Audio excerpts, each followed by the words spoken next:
नमस्कार। आज हम सीधे भारत के भूगोल की दुनिया में उतर रहे हैं।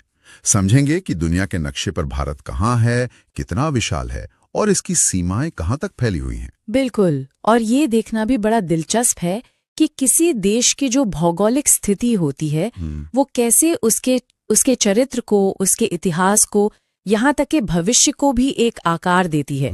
आज हम भारत के इसी, आप कह सकते हैं, भौगोलिक ताने बाने को परत दर परत खोलेंगे।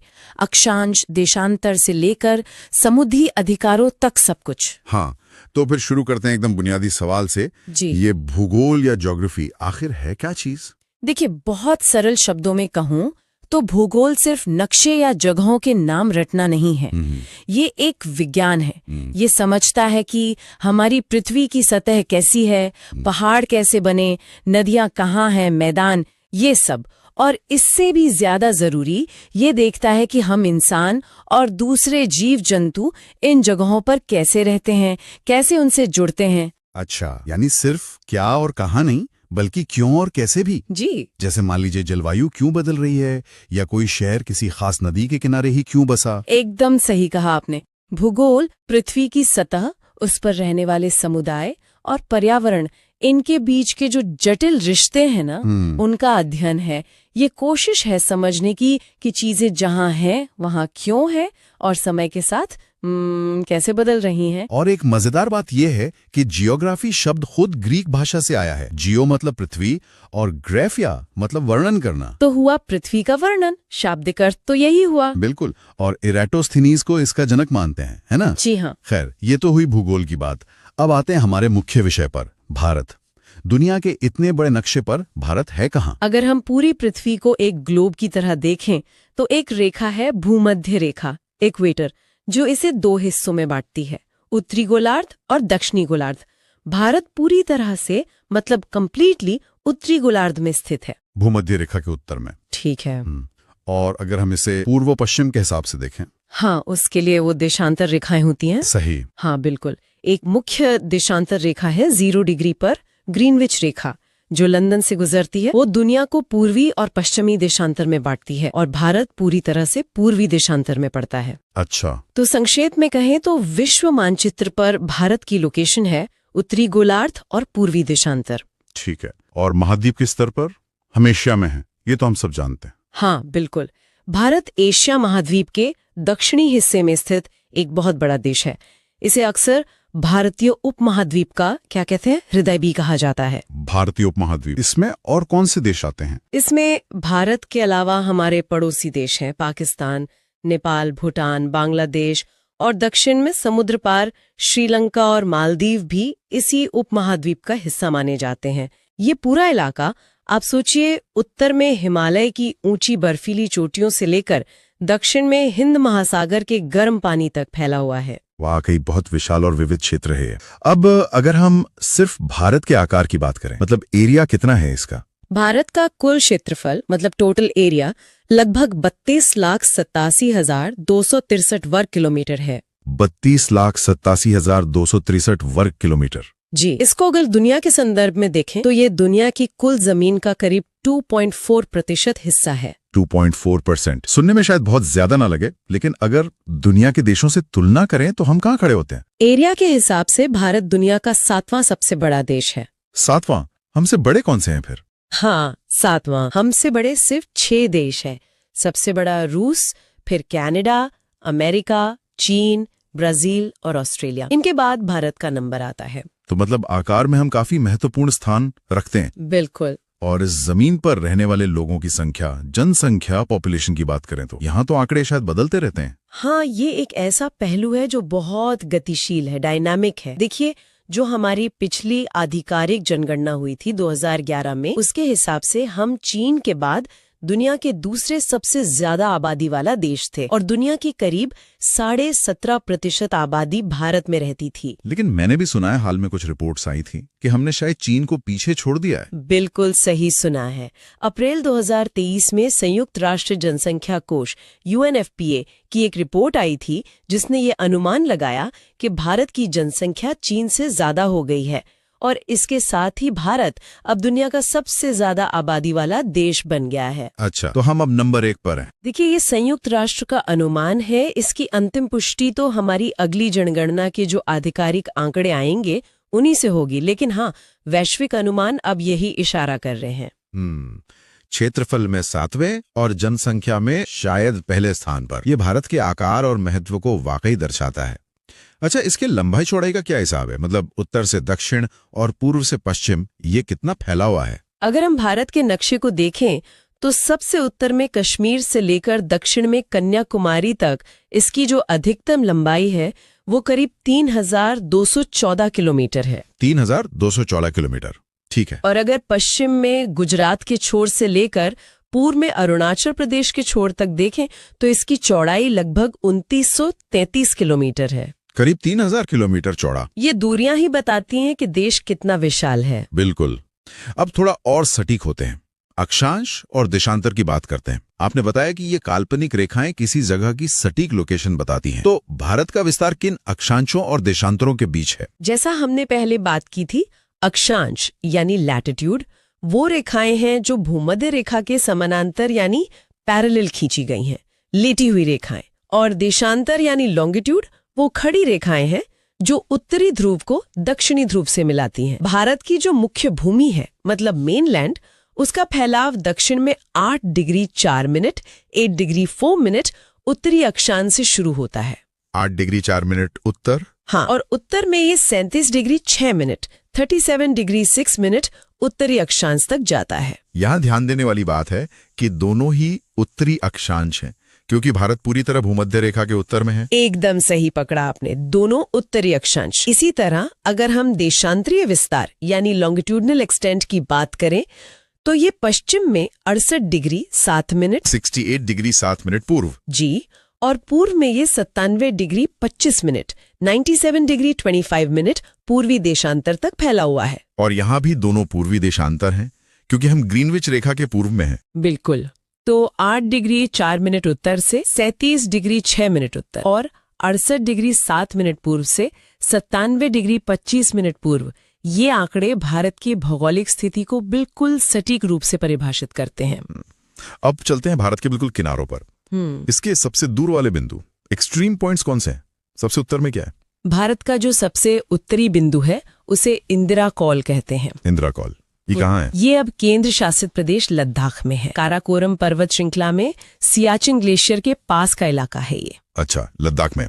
और सबसे दक्षिण में, या शायद दो बातें होती हैं, एक तो मुख्य जमीन का सिरा और दूसरा द्वीपों को मिलाकर। हाँ, बिल्कुल सही। यहाँ थोड़ा ध्यान देना होता है। अगर हम सिर्फ भारत की मुख्य भूमि मतलब मेनलैंड इंडिया का सबसे दक्षिणी छोर देखें तो वो तमिलनाडु में कन्याकुमारी के पास है, केप कैमोरिन। केप कैमोरिन जी, ये 8 डिग्री 4 मिनट्स उत्तरी अक्षांश पर स्थित है जी। लेकिन अगर हम पूरे भारत को देखें, मतलब अंडमान और निकोबार द्वीप समूह को भी शामिल कर लें जी, तो भारत का सबसे दक्षिणी बिंदु ग्रेट निकोबार द्वीप पर स्थित इंदिरा पॉइंट है। इंदिरा पॉइंट, इसे पहले कुछ और भी कहते थे। हाँ, इसे पहले पिगमेलियन पॉइंट या पार्सन्स पॉइंट भी कहा जाता था। ये केप कोमोरिन से भी ज्यादा दक्षिण में है, लगभग 6 डिग्री 45 मिनट 6:45 मिनट्स उत्तरी अक्षांश के पास। समझ गया। तो मुख्य भूमि का केप कोमोरिन और पूरे भारत का इंदिरा पॉइंट, ये अंतर याद रखना जरूरी है। और पूरब और पश्चिम के सिरे? भारत का सबसे पूर्वी बिंदु एकदम ईस्टर्न मोस्ट वो अरुणाचल प्रदेश राज्य में है। चीन सीमा के पास एक जगह है किबिथू। किबिथू, हाँ, ये 97 डिग्री 25 मिनट्स पूर्वी देशांतर पर पड़ता है। और सबसे पश्चिमी बिंदु वेस्टर्न मोस्ट वो गुजरात के कच्छ जिले में है, पाकिस्तान सीमा के पास। जगह का नाम है गुहार मोती या कुछ लोग गौर मोता भी कहते हैं। गुहार मोती गुजरात में जी, ये 68 डिग्री 7 मिनट पूर्वी देशांतर पर स्थित है। तो मतलब इंदिरा कोल से इंदिरा पॉइंट तक उत्तर दक्षिण और गुहार मोती से किबिथू तक पश्चिम पूर्व, इतना विशाल फैलाव है हमारे देश का। बिल्कुल। अब सीमाओं की बात करते हैं। जमीनी सरहदें कितनी लंबी हैं हमारी, जो पड़ोसी देशों से लगती हैं? भारत की जो स्थलीय सीमा है, लैंड बॉर्डर, उसकी कुल लंबाई करीब 15,106.7 किलोमीटर है। 15,000 किलोमीटर से भी ज्यादा। हाँ, ये कई देशों के साथ हमारी सीमाएं साझा करती हैं, जैसा हम बाद में देखेंगे। और समुद्री तटरेखा, कोस्ट लाइन, मैंने सुना है इसमें हाल ही में कुछ अपडेट आया है, कोई नया आंकड़ा? हाँ, ये एक दिलचस्प बात है। पहले आमतौर पर किताबों में और जानकारी में भारत की कुल तटरेखा की लंबाई लगभग 7,516.6 किलोमीटर बताई जाती थी। इसमें मुख्य भूमि और हमारे द्वीप समूह मतलब अंडमान निकोबार और लक्षद्वीप दोनों शामिल थे। हाँ, 7,516 वाला आंकड़ा ही ज्यादातर सुना है। लेकिन अब क्या हुआ है कि ज्यादा बेहतर सैटेलाइट इमेजरी आ गई हैं, मापन की तकनीकें सुधर गई हैं, तो भारत सरकार ने हाल ही में मतलब अप्रैल 2025 के आसपास के संदर्भ में एक संशोधित आंकड़ा जारी किया है और इसके अनुसार अब भारत की कुल तटरेखा 11,098.81 किलोमीटर आंकी गई है। 11,000 किलोमीटर से ज्यादा? ये तो बहुत बड़ा अंतर है पहले वाले आंकड़े से। हाँ, काफी बड़ा अंतर है। ये दिखाता है कि हमारी समुद्री सीमा वास्तव में कितनी विस्तृत है और शायद पहले के अनुमानों में द्वीपों की या तट की जटिलताओं को पूरी तरह नहीं मापा गया था। सही बात है, बेहतर तकनीक से ज्यादा सटीक जानकारी मिली। वैसे किस राज्य की तटरेखा सबसे लंबी है भारत में? भारत में सबसे लंबी तटरेखा गुजरात राज्य की है। गुजरात की? अच्छा। हाँ, क्योंकि उसका तट काफी कटा-फटा और घुमावदार है, इसलिए उसकी लंबाई सबसे ज्यादा हो जाती है। कुल मिलाकर भारत के 9 राज्य और कुछ केंद्र शासित प्रदेश हैं जो समुद्र तट से जुड़े हुए हैं। जमीन और समुद्र दोनों तरफ हमारी सीमाएं काफी लंबी है। समुद्र की बात निकली है तो समुद्र में भी तो देशों के कुछ अधिकार क्षेत्र होते हैं ना, सिर्फ तट तक ही तो नहीं होता। ये कैसे तय होता है? हाँ, बिल्कुल। समुद्र में देशों के अधिकार सिर्फ तट तक सीमित नहीं होते। इसके लिए एक अंतर्राष्ट्रीय समुद्री कानून संधि है, UN क्लॉज 1982 कहते हैं उसे, United Nations Convention on the Law of the Sea. इसके तहत देशों के समुद्री क्षेत्रों को परिभाषित किया गया है और दूरी मापने के लिए जमीन वाले किलोमीटर की जगह नॉटिकल मील का इस्तेमाल होता है। नॉटिकल मील, ये कितना होता है? एक नॉटिकल मील लगभग 1.852 किलोमीटर के बराबर होता है। अच्छा, लगभग 1.25 किलोमीटर। तो कौन कौन से क्षेत्र होते हैं इस समुद्र में? मुख्य रूप से 3 समुद्री क्षेत्र परिभाषित किए गए हैं। पहला है प्रादेशिक जल, टेरिटोरियल सी। ये तटरेखा से समुद्र की ओर 12 नॉटिकल मील तक फैला होता है। 12 नॉटिकल मील तक? हाँ, इस क्षेत्र में देश का वैसा ही पूरा अधिकार होता है, संप्रभुता होती है जैसी उसकी जमीन पर होती है। मतलब यहाँ देश के सारे कानून लागू होते हैं और वो यहाँ के सभी संसाधनों का, हवा का भी मालिक होता है। विदेशी जहाज यहाँ से गुजर सकते हैं, लेकिन कुछ नियमों के तहत। यानी एक तरह से देश का ही समुद्री विस्तार हो गया। इसके बाद क्या आता है? इसके बाद आता है संलग्न क्षेत्र, कंटिग्यूअस जोन। ये प्रादेशिक जल की सीमा के बाद शुरू होता है और तट से 24 नॉटिकल मील तक फैला होता है। मतलब प्रादेशिक जल के बाद और 12 नॉटिकल मील। अच्छा, कुल 24 नॉटिकल मील तट से? हाँ, तट से 24 तक। इस जोन में देश को पूरी संप्रभुता तो नहीं मिलती, लेकिन उसे अपने कुछ खास कानून लागू करने का अधिकार होता है, जैसे सीमा शुल्क से जुड़े कानून, वित्तीय या राजकोषीय कानून, आप्रवासन, इमिग्रेशन और स्वच्छता सैनिटेशन संबंधी नियम। अगर कोई इन नियमों का उल्लंघन प्रादेशिक जल में करता है तो उसे इस क्षेत्र में रोका या दंडित किया जा सकता है। समझ गया, सीमित अधिकार खास मकसदों के लिए। और तीसरा क्षेत्र जो शायद सबसे बड़ा होता है, वो EEZ वाला। हाँ, बिल्कुल। तीसरा और सबसे महत्वपूर्ण आर्थिक दृष्टि से वो है अनन्य आर्थिक क्षेत्र, एक्सक्लूसिव इकोनॉमिक जोन, EEZ। ये तटरेखा से 200 नॉटिकल मील तक फैला एक बहुत बड़ा समुद्री क्षेत्र है। 200 नॉटिकल मील यानी लगभग 370 किलोमीटर समुद्र के अंदर तक। 200 नॉटिकल मील, ये तो बहुत ज्यादा हुआ। हाँ, ये बहुत विशाल क्षेत्र होता है। इस EEZ में उस तटीय देश को समुद्र के पानी में, समुद्र की सतह पर और समुद्र की नीचे की जमीन में मौजूद सभी प्राकृतिक संसाधनों के सर्वे, एक्सप्लॉयटेशन, कंजर्वेशन और मैनेजमेंट का एकमात्र अधिकार होता है।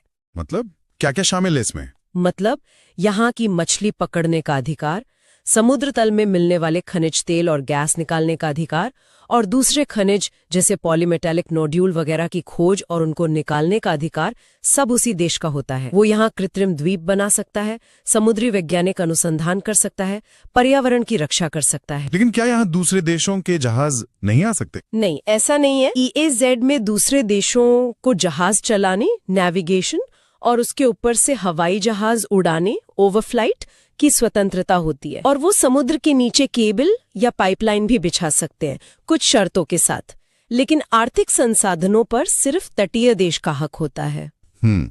तो ये EZ आर्थिक रूप से बहुत ही ज्यादा महत्वपूर्ण है हर तटीय देश के लिए। बिल्कुल। चलिए अब जरा भारत की जमीन पर वापस आते हैं। एक बहुत महत्वपूर्ण अक्षांश रेखा है कर्क रेखा, वो भारत से होकर गुजरती है ना? हाँ, कर्क रेखा यानी ट्रॉपिक ऑफ कैंसर, ये 23.5 डिग्री 23.5 डिग्री उत्तरी अक्षांश पर स्थित है और ये भारत के लगभग बीचों बीच से होकर गुजरती है। बीचों बीच से? हाँ, लगभग। ये देश को आप कह सकते हैं मोटे तौर पर 2 जलवायु कटिबंधों में बांटती है। इसके दक्षिण का हिस्सा उष्ण कटिबंधीय ट्रॉपिकल कहलाता है और उत्तर का हिस्सा उपोष्ण कटिबंधीय सब ट्रॉपिकल। हाँ। अच्छा, तो ये किन किन राज्यों से होकर निकलती है भारत? कर्क रेखा भारत के कुल 8 राज्यों से गुजरती है। 8 राज्यों से? कौन कौन से? अगर हम पश्चिम से पूर्व की ओर चलें तो सबसे पहले गुजरात, फिर राजस्थान का बहुत थोड़ा सा दक्षिणी हिस्सा, फिर मध्य प्रदेश, उसके बाद छत्तीसगढ़, फिर झारखंड, पश्चिम बंगाल और आखिर में पूर्वोत्तर में त्रिपुरा और मिजोरम। गुजरात, राजस्थान, मध्य प्रदेश, छत्तीसगढ़, झारखंड, पश्चिम बंगाल, त्रिपुरा और मिजोरम, 8 राज्य। हाँ, ये रेखा भारत की जलवायु और मौसम की विविधता को समझने में भी काफी मदद करती है। बिल्कुल। अब एक और बहुत जरूरी पहलू पर आते हैं, समय, टाइम। भारत इतना विशाल देश है, आपने बताया पश्चिम से पूर्व तक लगभग 2933 किलोमीटर फैला है, तो क्या यहाँ अलग अलग टाइम जोन नहीं होने चाहिए जैसे अमेरिका या रूस में होते हैं? ये बहुत ही प्रैक्टिकल सवाल है और अक्सर लोगों के मन में आता है। देखिए, पूरी दुनिया में समय का जो निर्धारण होता है उसका आधार है ग्रीनविच मीन टाइम, GMT, जो लंदन के पास ग्रीनविच से गुजरने वाली 0 डिग्री देशांतर रेखा का समय। पृथ्वी अपनी धुरी पर 24 घंटे में पूरा एक चक्कर 360 डिग्री लगा लेती है। इसका मतलब है कि 1 घंटे में पृथ्वी 15 डिग्री देशांतर घूम जाती है। 360/24 = 15। या हम इसे ऐसे भी कह सकते हैं कि 1 डिग्री देशांतर घूमने में पृथ्वी को 4 मिनट का समय लगता है। 60 मिनट बटे 15 डिग्री = 4 मिनट डिग्री। अच्छा, 1 डिग्री लॉन्गिट्यूड मतलब 4 मिनट का अंतर। बिल्कुल। अब भारत का देशांतरीय विस्तार देखिए। पश्चिम में लगभग 68 डिग्री पूर्व से लेकर पूर्व में लगभग 97 डिग्री पूर्व तक। हाँ, आपने बताया था। तो दोनों सिरों के बीच देशांतर का अंतर कितना हुआ? लगभग 97 - 68 = 29 डिग्री। करीब 30 डिग्री मान सकते हैं। हाँ, लगभग 30 डिग्री। अब अगर 1 डिग्री में 4 मिनट का अंतर है तो 30 डिग्री में कितना अंतर हुआ? 30 × 4 120 मिनट, यानी पूरे 2 घंटे। एकदम सही। इसका मतलब ये हुआ कि जब अरुणाचल प्रदेश के पूर्वी छोर पर सूरज उगता है उसके लगभग 2 घंटे बाद गुजरात के पश्चिमी छोर पर सूरज उगता है। वहां का स्थानीय समय 2 घंटे पीछे होता है। तो फिर पूरे देश में एक ही समय कैसे चलता है? अगर 2 घंटे का फर्क है तो अलग अलग टाइम जोन क्यों नहीं है? देखिए, अगर इतने बड़े देश में अलग अलग टाइम जोन बना दिए जाते तो बहुत भ्रम और असुविधा हो सकती थी। सोचिए जरा, ट्रेन का टाइम टेबल बनाना कितना मुश्किल होता, हवाई सेवाओं में कितनी गड़बड़ होती, बैंकों का कामकाज, ऑफिस का समय, सब कुछ बहुत जटिल हो जाता। हाँ, ये बात तो है, समन्वय बनाना मुश्किल हो जाता। तो इसका हल क्या निकाला गया? समाधान के तौर पर भारत ने अपने लिए एक मानक समय रेखा यानी स्टैंडर्ड मेरिडियन चुनी। ये एक ऐसी देशांतर रेखा है जिसके स्थानीय समय को ही पूरे देश का आधिकारिक मानक समय मान लिया गया है। अच्छा, एक स्टैंडर्ड टाइम पूरे देश के लिए। ये कौन सी देशांतर रेखा? भारत ने 82.5 डिग्री पूर्वी देशांतर रेखा को अपनी मानक समय रेखा चुना है। इसे 82 डिग्री 30 मिनट पूर्व भी लिखते हैं। 82.5 डिग्री पूर्व, ये क्यों चुनी गई? ये देशांतर रेखा लगभग भारत के बीचों बीच से गुजरती है, 68 डिग्री और 97 डिग्री के लगभग बीच में। इससे ये सुनिश्चित होता है कि देश के किसी भी हिस्से का स्थानीय समय इस मानक समय से बहुत ज्यादा अलग न हो। ठीक है, और ये रेखा असल में भारत में कहाँ से गुजरती है? ये मानक मध्याह्न रेखा उत्तर प्रदेश में प्रयागराज, पहले इलाहाबाद के पास एक जगह है मिर्जापुर, वहां से होकर गुजरती है। मिर्जापुर से? हाँ, और इसी रेखा के स्थानीय समय को हम भारतीय मानक समय इंडियन स्टैंडर्ड टाइम IST कहते हैं। तो ये IST जो ग्रीनविच मीन टाइम GMT है, उससे कितना आगे है? इसका हिसाब लगाना आसान है। हमारी मानक रेखा है 82.5 डिग्री पूर्व और हर 15 डिग्री पूर्व जाने पर समय 1 घंटा आगे होता है। तो 82.5 को 15 से भाग दे तो कितना आता है? 82.5/15, ये हुआ 5.5। हाँ, 5.5, बिल्कुल। तो भारतीय मानक समय IST GMT से ठीक 5 घंटे 30 मिनट आगे है। इसीलिए हम लिखते हैं IST = GMT + 5.30। समझ गया। और ये मानक समय रेखा 82.5 डिग्री वाली, ये किन राज्यों से होकर जाती है? ये मानक रेखा भारत के 5 राज्यों से होकर गुजरती है। उत्तर से दक्षिण देखें तो उत्तर प्रदेश मिर्जापुर से, मध्य प्रदेश, छत्तीसगढ़, ओडिशा और आंध्र प्रदेश। 5 राज्यों से, उत्तर प्रदेश, मध्य प्रदेश, छत्तीसगढ़, ओडिशा, आंध्र प्रदेश। जी, तो भले ही गुजरात में सुबह 6 बजे सूरज उग जाए और अरुणाचल में सुबह 4 बजे, लेकिन पूरे देश में सबकी घड़ियां एक ही समय दिखाती हैं, IST। हाँ, ये राष्ट्रीय एकता और समन्वय के लिए जरूरी है। हालांकि पूर्वोत्तर वालों को थोड़ी दिक्कत होती होगी, जहां शाम जल्दी हो जाती है। हाँ, ये बात सही है। वहाँ चाय बागान टाइम जैसी अनौपचारिक व्यवस्थाएं भी रही हैं, लेकिन आधिकारिक तौर पर एक ही समय है। अब बात करते हैं कुछ समुद्री रास्तों की। आपने जिक्र किया था जल संधियां और चैनल, ये क्या होते हैं और भारत के आसपास कौन से महत्वपूर्ण हैं? देखिए, जल संधि यानी स्ट्रेट पानी का एक पतला संकरा सा रास्ता होता है जो 2 बड़े पानी के हिस्सों को, जैसे 2 समुद्रों या एक समुद्र और एक खाड़ी को जोड़ता है, और साथ ही वो 2 जमीन के हिस्सों को अलग भी करता है। ठीक है। और चैनल भी लगभग यही काम करता है, लेकिन वो आमतौर पर जल संधि से थोड़ा ज्यादा चौड़ा पानी का रास्ता होता है। समझ गया। तो भारत के संदर्भ में हमारे द्वीपों के आसपास कौन से चैनल महत्वपूर्ण हैं? हाँ, हमारे द्वीप समूहों के आसपास कुछ बहुत महत्वपूर्ण चैनल हैं जिनसे अक्सर सवाल भी पूछे जाते हैं। सबसे ज्यादा प्रसिद्ध है 10 डिग्री चैनल। 10 डिग्री चैनल, ये किसको अलग करता है? ये अंडमान द्वीप समूह को निकोबार द्वीप समूह से अलग करता है। अगर और सटीक बताऊं तो ये लिटिल अंडमान द्वीप, जो अंडमान का हिस्सा है, और कार निकोबार द्वीप, जो निकोबार का हिस्सा है, के बीच में है। 10 डिग्री उत्तरी अक्षांश रेखा इसके पास से गुजरती है, इसीलिए इसका नाम 10 डिग्री चैनल पड़ा। अच्छा, अंडमान को निकोबार से, ये याद रहेगा। और फिर है लक्ष्मी द्वीप समूह में, वहां 9 डिग्री चैनल है। ये लक्ष्मी द्वीप के जो मुख्य द्वीप है उनको मिनिकोई द्वीप से अलग करता है। 9 डिग्री चैनल मुख्य लक्ष्मी द्वीप को मिनिकोई से। हाँ, और फिर है 8 डिग्री चैनल। ये मिनिकोई द्वीप, जो भारत का हिस्सा है, को हमारे पड़ोसी देश मालदीव से अलग करता है। 8 डिग्री चैनल मिनिकोई भारत को मालदीव देश से। ठीक है। 10, 9, 8 ये तीनों द्वीपों से जुड़े हैं। बिल्कुल। इनके अलावा एक ग्रेट चैनल भी है जो भारत के सबसे दक्षिणी द्वीप ग्रेट निकोबार को इंडोनेशिया के सुमात्रा द्वीप से अलग करता है। ग्रेट चैनल ग्रेट निकोबार और सुमात्रा इंडोनेशिया के बीच। और एक कोको चैनल है जो म्यांमार के कोको आइलैंड्स को भारत के उत्तरी अंडमान द्वीप से अलग करता है। कोको चैनल भारत, अंडमान और म्यांमार के बीच। और भारत और श्रीलंका के बीच जो समुद्र है उसे क्या कहते हैं? वो भी तो एक तरह की जल संधि है। हाँ, बिल्कुल। भारत के तमिलनाडु राज्य और श्रीलंका के उत्तरी भाग के बीच जो संकरा समुद्री क्षेत्र है उसे पाक जल संधि कहते हैं।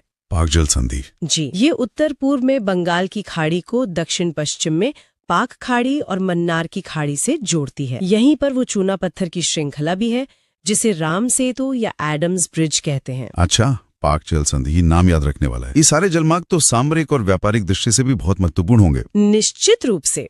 चलिए अब अंत में एक फटाफट नजर भारत के पड़ोसी देशों पर डाल लेते हैं। हमारी जमीनी सीमाएं किन किन देशों से लगती हैं? भारत की स्थलीय सीमाएं कुल 7 देशों के साथ लगती हैं। 7 देश कौन कौन से? पश्चिम से शुरू करें। हाँ, पश्चिम में है पाकिस्तान, राजधानी इस्लामाबाद। हमारी और पाकिस्तान की सीमा रेखा को रेड क्लिफ लाइन कहते हैं। उत्तर पश्चिम में एक बहुत छोटा सा हिस्सा अफगानिस्तान से भी लगता है, राजधानी काबुल। इस सीमा को डुरंड रेखा कहते हैं। हालांकि अब ये क्षेत्र थोड़ा जटिल है। ठीक है, पाकिस्तान और अफगानिस्तान। अब उत्तर और उत्तर पूर्व में। उत्तर में हमारे 2 बड़े पड़ोसी हैं, चीन, राजधानी बीजिंग। भारत चीन सीमा को मैकमोहन लाइन कहते हैं, हालांकि चीन इसे पूरी तरह नहीं मानता। और दूसरा पड़ोसी है नेपाल, राजधानी काठमांडू। फिर थोड़ा और पूर्व में चले तो उत्तर पूर्व में आता है भूटान, राजधानी थिम्फू। चीन, नेपाल, भूटान। ठीक है, अब एकदम पूर्व की ओर। पूर्व में 2 देश हैं। एक तो है बांग्लादेश, राजधानी ढाका। भारत की सबसे लंबी स्थलीय सीमा बांग्लादेश के साथ ही है। अच्छा, सबसे लंबी सीमा बांग्लादेश से। जी हाँ। और दूसरा पूर्वी पड़ोसी है म्यांमार, जिसका पुराना नाम बर्मा था, राजधानी नेपिडॉ। बांग्लादेश और म्यांमार, तो ये हो गए 7 स्थलीय पड़ोसी। पाकिस्तान, अफगानिस्तान, चीन, नेपाल, भूटान, बांग्लादेश, म्यांमार। बिल्कुल। और दक्षिण में हमारे समुद्री पड़ोसी कौन है जिनके साथ जमीनी सीमा नहीं है? हाँ, दक्षिण में हमारे 2 मुख्य समुद्री पड़ोसी देश हैं। एक तो है श्रीलंका, जो पाक जल संधि से अलग होता है।